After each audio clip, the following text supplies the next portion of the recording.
आम्ही आज बघितलो आमची प्रत्येक महिला भगिनी जे आहे आज जवळपास 90% 95% बचत गटाचे सदस्य आपण आहात। तरी धाराशिव जिल्ह्यामध्ये जर आपण पाहिलो तर गृहिणी म्हणून ज्यांना आम्ही म्हणतो, हाऊसवाईफ म्हणून ज्यांना आम्ही म्हणतो, त्याची नंबर संख्या ही जास्त आहे।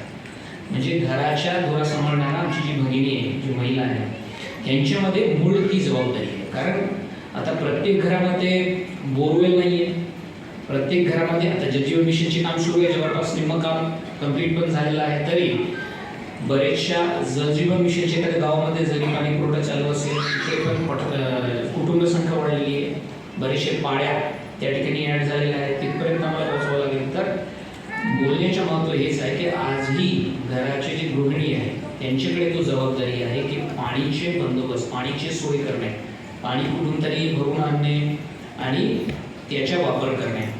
याच्यामध्ये पाणी भरून आणणे याच्यामध्ये पण 2-3 विषयाची आम्हाला लक्षात आणून दिली पाहिजे।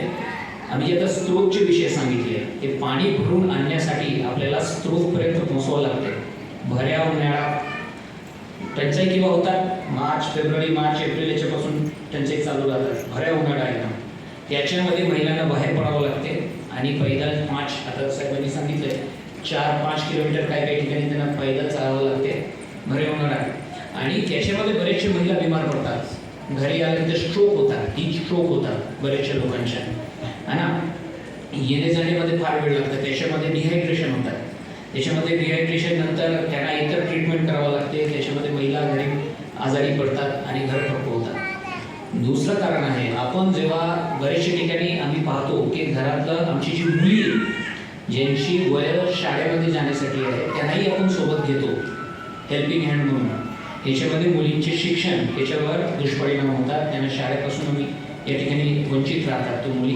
आणि आपल्याला माहिती आहे की गावखेड्यातली महाराष्ट्रातलं कायदी कानून व्यवस्था चांगली आहे, पण